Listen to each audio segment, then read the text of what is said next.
John chapter 6, verses 22 through 40. You'll remember as you're turning there that in chapter 6, Jesus has shown the crowd the great miracle of feeding the 5,000 and then walking on water. And now the crowd catches up to him and Jesus gives the famous I am the bread of life sermon. And we'll look at that this morning, the first part of the I am the bread of life sermon of Jesus Christ. John chapter 6, we're going to read verses 22 through 40.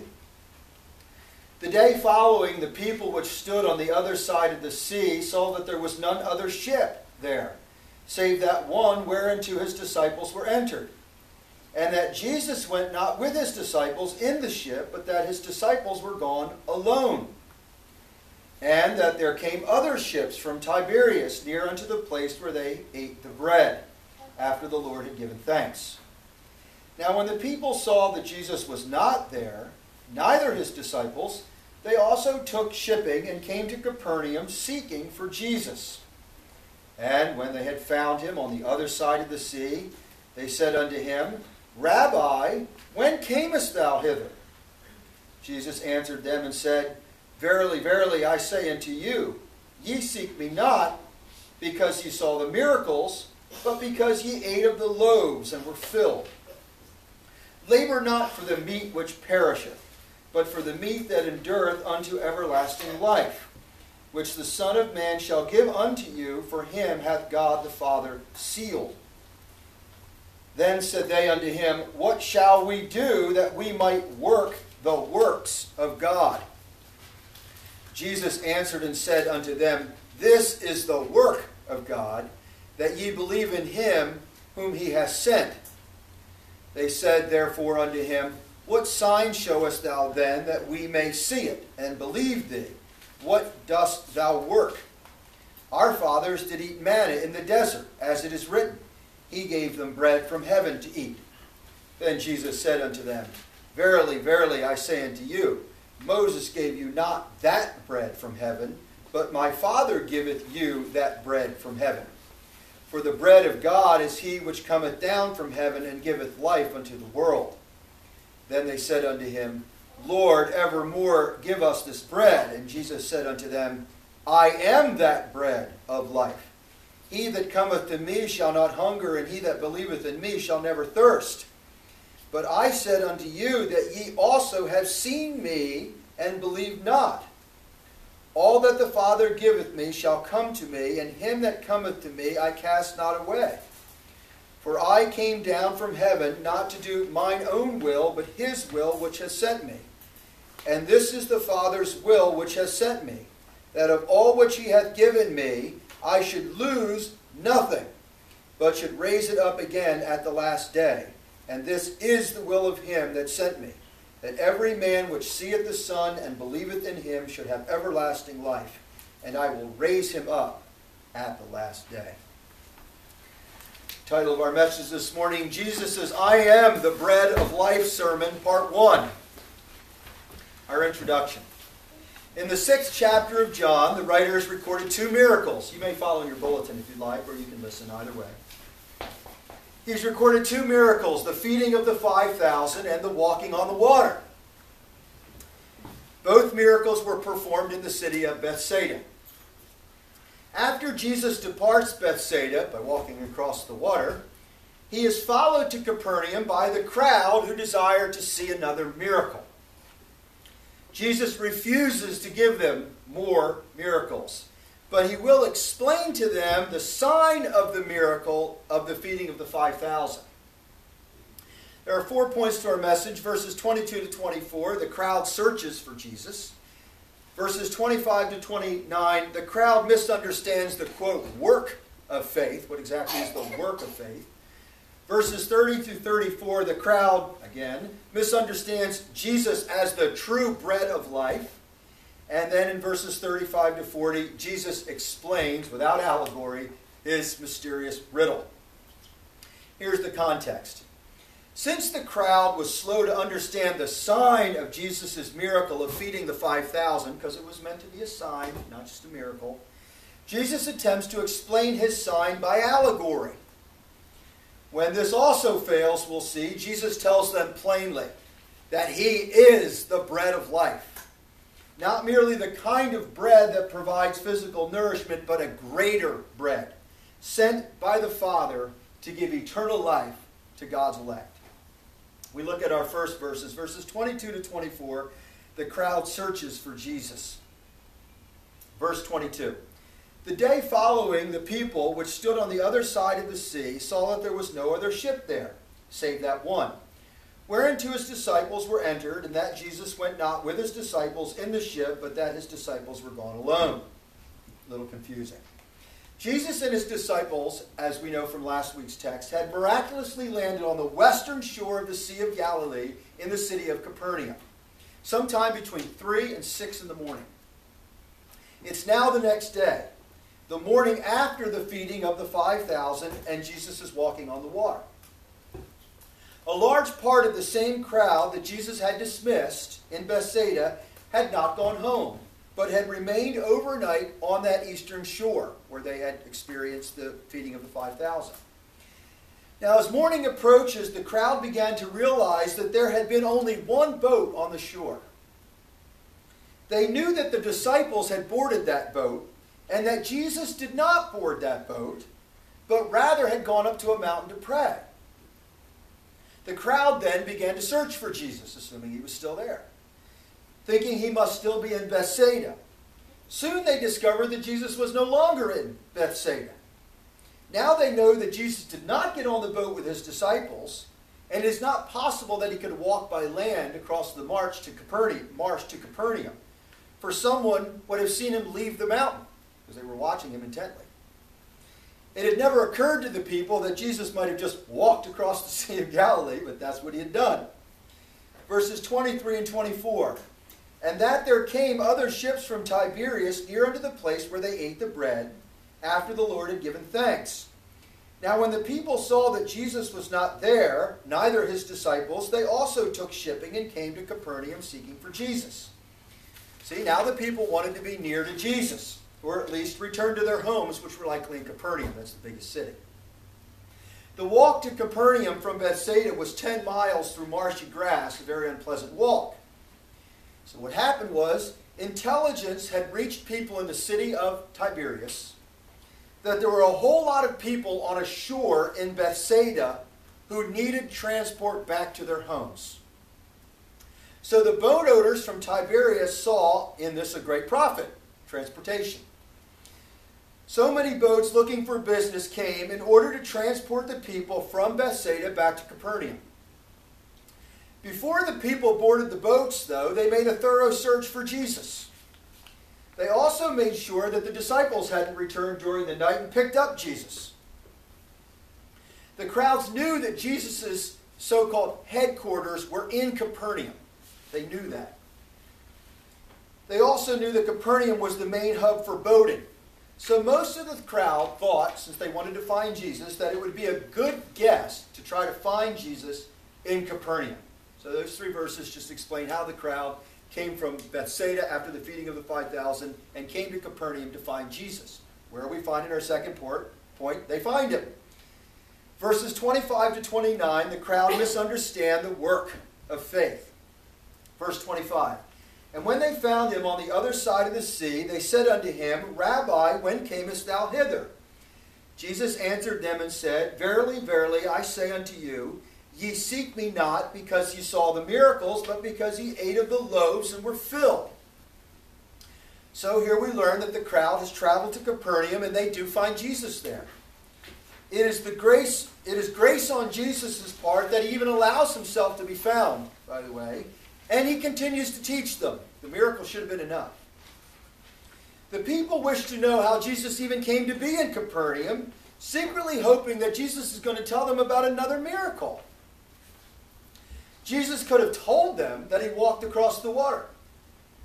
But he knew their only interest was in the miraculous nature of the miracles and not in the meaning behind the miracles. So instead, Jesus doesn't tell them how he got there, but he does give them a sharp rebuke. He says this. Jesus says that their motives for searching for him were all wrong. Jesus tells them that their only motive for searching for him was because they liked to watch the miracles but refused to believe that the miracles were authentication that he was the Messiah. They had failed to understand that the miracles were signs which pointed to Jesus as the spiritual Messiah, as the Son of God. Jesus says that they were only interested in him because he had recently filled their bellies with food. And this is very interesting. This is lost in the Greek. Jesus' verb for eating is the same word used for how animals eat. It's an insulting word. It's as if Jesus said the food was just fodder for your bellies. Jesus uses the word to rebuke them, almost calling them dumb animals, because they ate mindlessly without understanding the sign behind the miracle, just like an animal eats mindlessly just for food. That's actually what he said to them. Verse 27, Jesus tries to correct their thinking. He says this, "Labor not for the meat which perisheth, but for the meat that endureth unto everlasting life, which the Son of Man shall give unto you, for him hath God the Father sealed." Now, once again, as we've learned from the book of John, Jesus offers another one of his famous riddles. In this riddle, Jesus says that there are two kinds of eating. He means to show that there is a physical eating of food, and that there is a spiritual eating that we must do. Jesus says that they should stop working for the lesser food that can only fill the stomach. Instead, that they should search for the greater food, which is the spiritual food that comes from God. Spiritual food has abiding value. Physical food only has temporary value. They need, Jesus is telling them, the spiritual food that is faith offered by the Son of God. It should have been obvious to the crowd by now that Jesus' miracles taught a deeper theological lesson.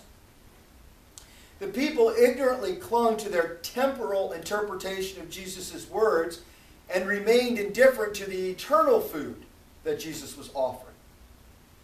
Jesus then tells them plainly that the Father had sealed him, or put a stamp of approval upon the Son for all to see that he is the Son of God.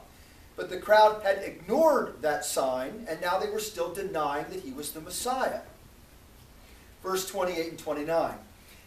They said, Then said they unto him, What shall we do that we might work the works of God? Jesus answered and said unto them, This is the work of God, that you believe in him whom he has sent.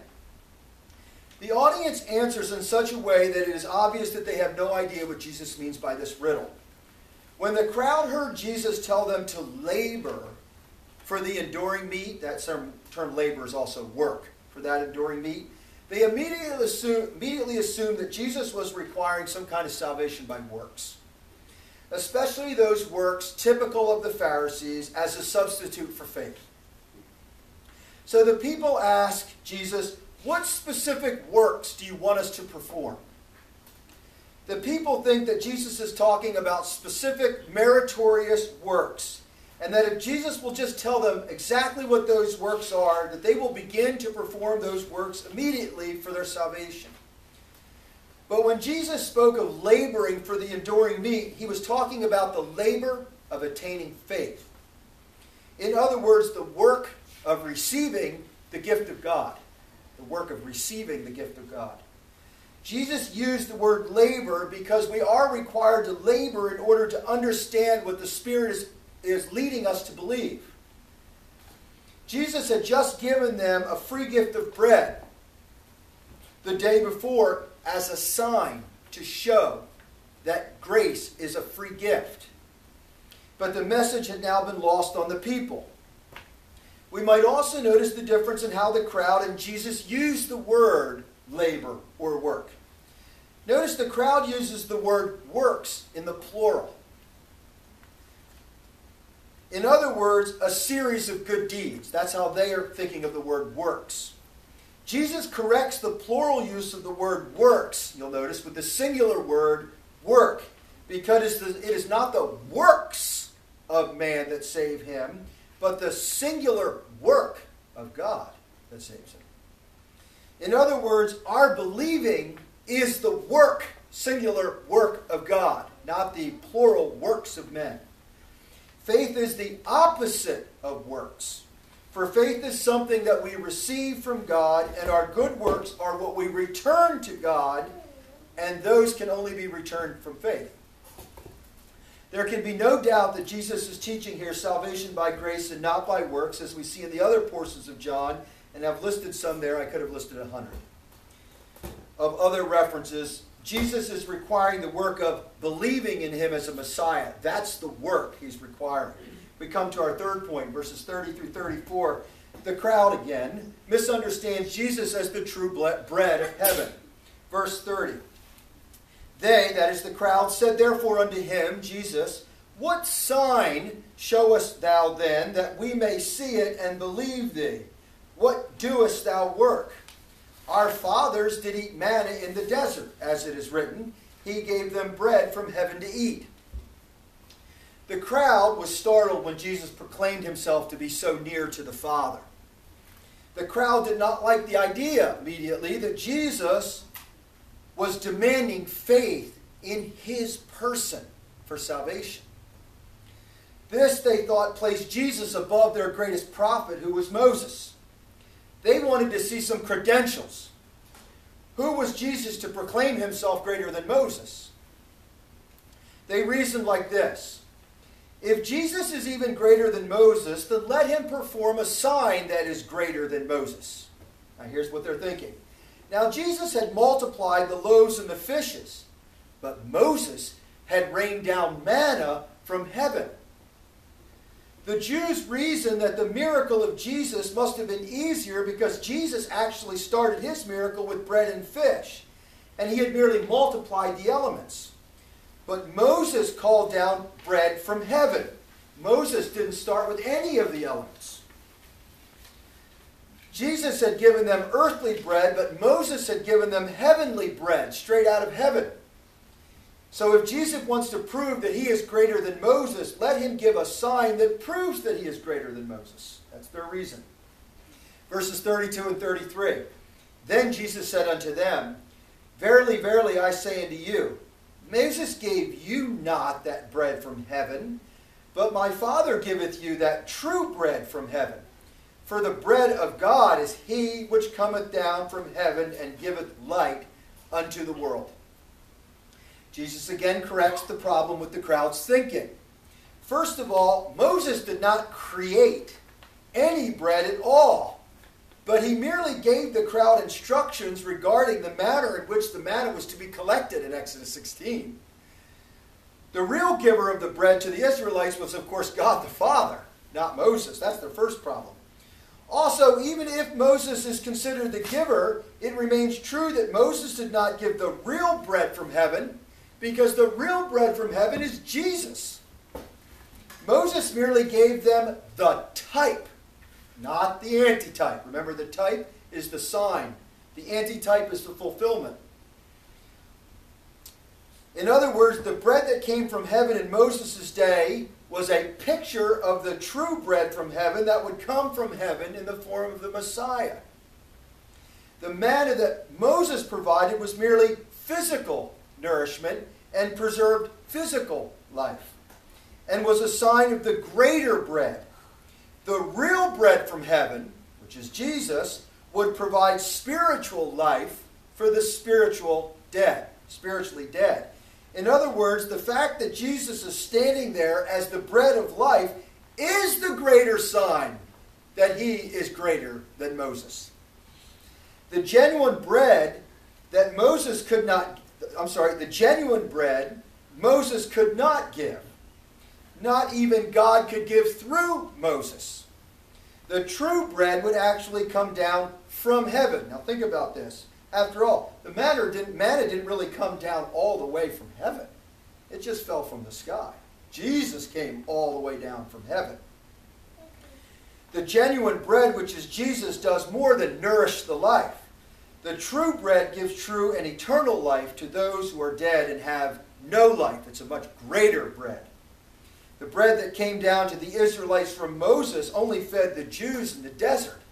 The bread of life that came down in the form of Jesus gave life to all the past, present, and future elect of God. Verse 34.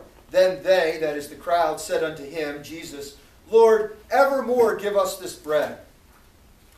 In spite of the fact that the Jews do not know what Christ is offering, it sounds so good that all they know is that they want it. They ask Jesus to give them an endless supply of whatever it is that he happens to be offering at the time.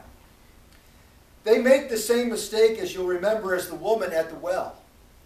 When Jesus offered her living water, she accepted, thinking that Jesus was talking about some real water that would never make her thirst again or ever have to go to the well again. Right? Now these Jews do the same thing. They make the same mistake. They think that Jesus is talking about giving them some bread that will never make them hunger again or ever need bread again. And so we come to our final point, verses 35 through 40. 35 might be the funniest verse in the entire Bible, where Jesus explains his mysterious riddle. Verse 35, and Jesus said unto them, I am that bread of life. It's like he just explained it and explained it and explained it, and he's just tired of explaining it. So it's like, okay, I can't get to you through an allegory, so I'm just going to tell you plain. I am the bread of life. I am the bread of life. He that cometh to me shall not hunger, and he that believeth in me shall never thirst. So now Jesus explains his mysterious riddle. He says to them, I myself am the bread of life. You're not getting my allegory, so I'll just tell you, I am it. I am the one who both imparts and sustains life. In fact, Jesus is really saying that in his physical person is the embodiment of spiritual, everlasting life, since it is his actual body that will die for sin. This is why the church partakes of the bread, by the way, in the Lord's Supper, as we all know. As bread is given physically to sustain physical life, it is through faith and intimate union with Christ that a man attains to everlasting life. When Jesus says that he that cometh to me shall not hunger, and he that believeth in me shall never thirst, he's of course referring to spiritual hunger and spiritual thirst. When Jesus uses the phrase believeth in me, he's speaking of coming to him in the acknowledgement of our sins as one who can do nothing to save themselves, and who need Jesus to save them. We must turn to him as a plant turns to the sun for all its needs. The one who believes will in no way ever be, says Jesus, spiritually hungry or thirsty. Verses 36 and 37, Jesus goes on, But I say unto you, that ye also have seen me, and believe not. Verse 37, All that the Father giveth me shall come to me, and him that cometh to me I cast not away. Here in these two verses together, 36 and 37, we have the perfect blending of man's responsibility to believe and divine predestination working together. In verse 36, the emphasis is upon human responsibility to believe. Jesus, you'll notice here, is clearly placing the blame upon these unbelievers themselves as persons who are fully responsible for their actions of failing to believe. Jesus says to them, you've seen me and you believe not. Personal responsibility. People can't say I go to hell because I wasn't elect. Personal responsibility. That's why they went to hell. We might ask, if a man has responsibility for his own salvation, does this mean that man can take credit for his salvation? Absolutely not. Salvation is always by grace, and faith is ever the work of God in the heart of the sinner. John almost supposes that the reader might make the error of taking credit for God's gift of grace and says immediately that we have to understand that salvation is something that we can only have if it is given to us by God. We can't get it. He has to give it. We first learn in verse 37 that a person cannot be saved from their sins without faith in Jesus. But how does a person come to have faith in Jesus? What does Jesus say here? Jesus says that the ones that come to him by faith have been given to him by the Father. In other words, God must first perform the act of giving the elected sinner to the Son. And all who are elected to come will come. First, we notice in this verse the word all, as in the phrase, all that the Father hath given me. To whom must Jesus be referring to when he says, all that the Father hath given me? Obviously, all those who the Father gives to the Son, refers to the elect as a mass unit. Once the Father has given them to the Son, what does Jesus say? Then they shall come to me. Father gives, Son says, then they shall come to me. It is only after God has performed the act of giving his electing grace that man has the ability to come to Christ. And that man will come to Christ because God's grace is irresistible. When Jesus says that the elect shall come, there is no equivocation here. It's as if there's still some possibility that they won't come. On the other hand, we're told that the Father's irresistible grace assures their coming to the point of absolute certainty. We know the elect will come, having been sent by the Father to the Son. And what does the Son declare? And him that cometh to me I cast not away. Verse 38. For I came down from heaven not to do my own will, but his will which has sent me. Now Jesus here explains why it is so certain that the Son will not cast out those given to him by the Father. It is because the will of the Father and the will of the Son is exactly the same. And it can only be exactly the same if Jesus is equal with God the Father. Jesus says this so the crowd may know that when they oppose the will of Jesus, they are also opposing the will of the Father, because they have the exact same will. In the final two verses here, Jesus defines the identical nature of the will of himself and the Father. Verse 39. And this is the Father's will which has sent me, that of all which he hath given me, I should lose nothing, but should raise it up again at the last day. Now Jesus combines his discussion of the will of the Father with divine predestination. Jesus restates that the will of the Father is to give his predetermined elect to the Son, that the work of the Son can save them. Jesus has previously told us that he will welcome all those elect whom the Father has given to him. Verse 38. Now Jesus goes one step further. He says, I should lose nothing. This is a clear example of the doctrine of perseverance. We notice that Jesus will personally secure the salvation of the elect, both by dying for the elect and as king and head of the church, bringing them to their reward by his personal protection and guidance. I will lose none, he says. The idea is that the counsel of God in calling his elect cannot be changed. It is decided. It is a calling that cannot be revoked and will definitely lead to spiritual life. When will the payment and work of Christ be applied? We're told in this verse, we're told at the last day, meaning the last day of the earth, when our bodies are raised in glory and reunited with our bodies in heaven for eternity. Jesus concludes, and this is the will of him that sent me, that every man which seeth the Son and believeth in him should have everlasting life, and I will raise him up at the last day. By now you'll notice Jesus has completely dropped the allegory, and he now summarizes by saying this, that if those in the crowd believe in God, and they desire to accept the eternal life that is being offered to them by God, then they must accept the means by which God is going to save his elect. That means that God has ordained